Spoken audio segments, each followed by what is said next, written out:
There's nothing to worry about, man. They got a point from a Flyers squad that's now on a 6-game winning streak. There's nothing to worry about, man. It's all going right. But the penalties. Are you telling me you're not satisfied with a point? No, we should have won in overtime. I think the referees and the crossbar, they were on some inside job. I'm convinced of it. Hey, but at least that goal 20 years ago counted in the crease. That was really unfortunate for you guys. Well, yeah, until you realize I wasn't even born when that goal was scored. Oh, that sucks. At least Jamal Smith got a goal. Give me a break. Hello, guys. Oh, welcome back to DSFR. Game 34. Stars vs. Flyers. It didn't end up very good. Oops. Spoilers. The Stars lose 1-2 to the Philadelphia Flyers in overtime, so they do get a point. You get those pity points, you rack them up. Those are important. Now, I could be wrong on this, but I'm pretty sure that the Flyers improved to either 5 or 6 games winning streak. I'm pretty sure it's 6. But that's pretty impressive for them. They're able to just squeak out a win, and I mean just squeak out. Just. Let's get into the game, just so I don't lose my sanity. And honestly, for the first period, I'd say, it was pretty boring hockey. There was lots of just grindiness in the game. There was just a lot of dump and chase. Not a lot of it worked. They got a few chances, and the Flyers did, and the Stars did a couple of them. But there wasn't too much to go for both teams, really, and both teams didn't capitalize on anything except for one goal by the Stars. That would be their only goal because of a few shenanigans, but I'll get into that later. Jamal Smith, have yourself a good goal. Elliott comes into the zone, he goes behind the net, well, the puck is right there, and he passes it in front for Jamal Smith, who one-times it, kind of on his, off his skates. He kind of, just flicks it up there, and then it goes past Elliott somehow. Great shot, though. Wasn't very fast, but it was a good shot. And Jamal Smith gets the only goal for the Stars, and it was a pretty beautiful one. It was a pretty one. I like saying pretty, but it was a pretty one, and Jamal Smith gets the only goal for the Stars. Again, spoilers. Now, even though the power play didn't get that much action today, they weren't really that great. There was lots of 4-on-4 opportunities for both teams, of course, but there were the few chances that the Stars had on the power play on 4-on-4, they really didn't do much on it. It was really just not a lot of great chances for them, and it really came down to the Stars weren't able to capitalize on power plays, and of course it went down to the Stars only scoring 1 goal, and just them not being able to convert when they should convert. Archulov has a good opportunity in front. He kind of squeaks it through, and it almost gets by Elliott. I'd say it was just this close to the post, and it was just a squeaker, just almost went in.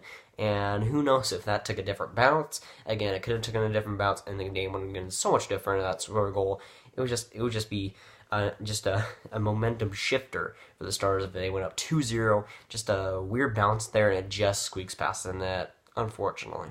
Now, Fox Sports Southwest showed an interesting stat. The team to score first in the last 10 Stars games ended up winning it.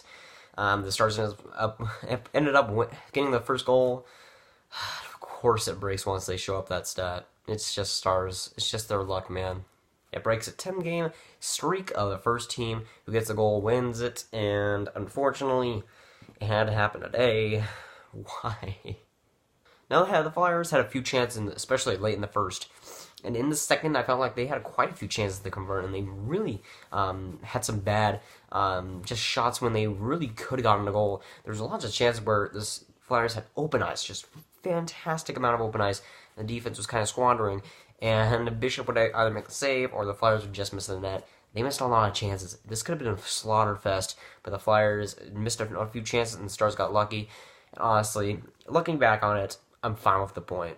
But on the power play, Gostisbehere in front, a rebound comes from the net, it goes wide, and then it hits the boards, and it goes right in front. Gostisbehere kind of dives for it and shoots it up, and it just goes by Bishop.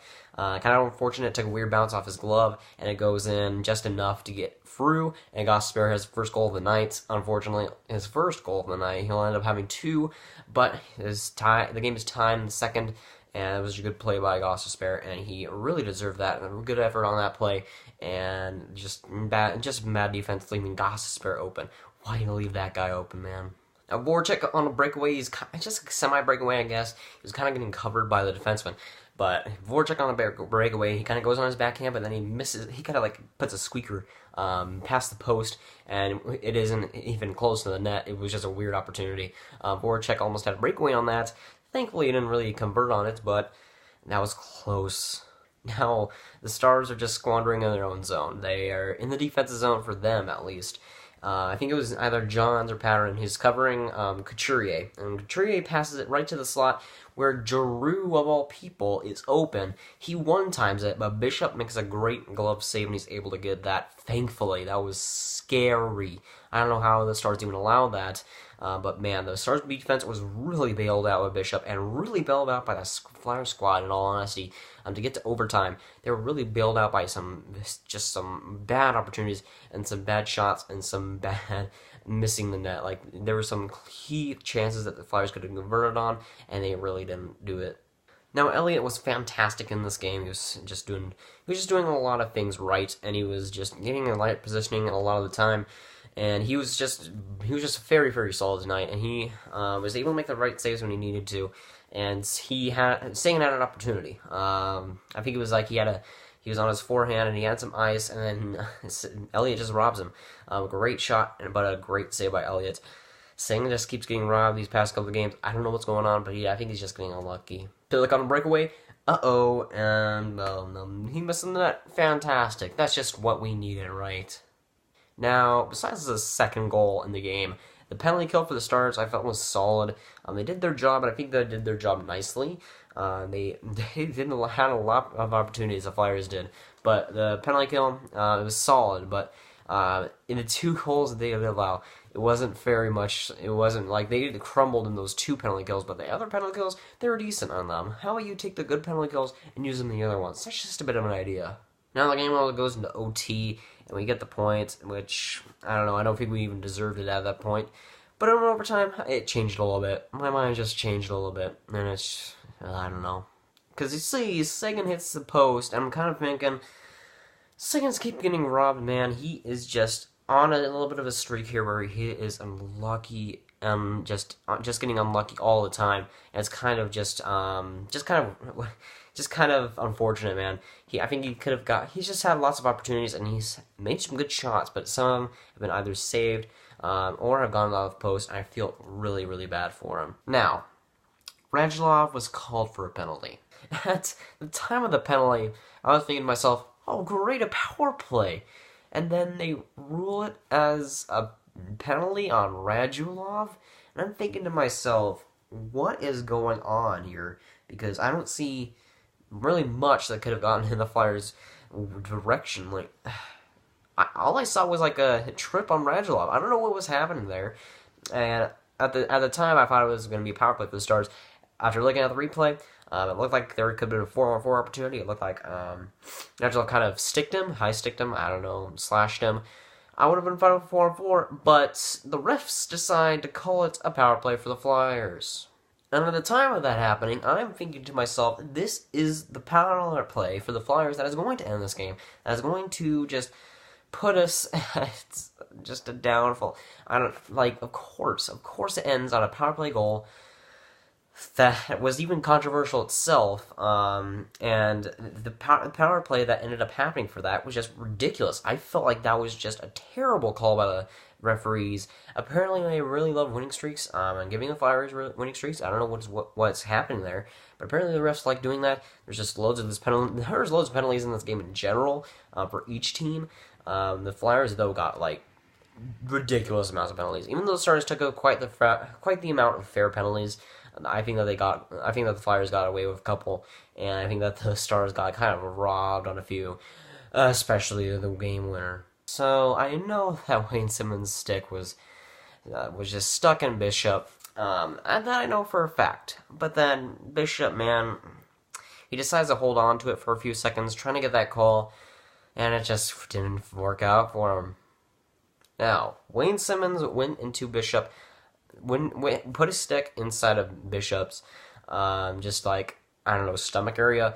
I'd say about like 7 or 6 seconds before the goal. That's, I'd say, is after he was a little bit trying to tug it out, just a little bit. He was just a little bit trying to tug it out of Bishop's stomach. But at that point, Simmons' stick is getting like pushed and pulled by Bishop, and at that point I'm thinking Simmons isn't even doing anything to retaliate, And at that point, Bishop is holding his stick and trying to get that call, and Wayne Simmons isn't even doing a dang thing to stop it. I don't know if that goal should have counted. I'm just up in the air at this point. But do I think it was a good goal? I unfortunately have to say yes, but I'm still not happy about that penalty that led up to it. I am not happy at all about that. It is a bit of a controversial call on the game-winning goal. That was a good shot by Wayne Gosper anyways, even if that call was turned back. That was a nice shot by him. Bishop couldn't stop it because he had his stick and he was pushing the stick into himself, or pulling the stick. But at that point, I'm thinking, I'm more frustrated about the penalty call, and at that, I'm not. I just have no words, and if you can get to me, and if you can get me to a point where I have no words, you've done something successful. Now, it was challenged, and it was ruled a goal. It didn't have enough evidence to be overturned, but I don't know, man. I don't know. That looked awfully similar to the goal that was called back from the same thing. Simmons was in front of the goalie, and then it was called back because the stick got in his face for some reason. I think it was, I don't know what team it was against, but I didn't even see contact on that. That was overturned, so I don't even know what's happening here. If that should have been this call should have been overturned.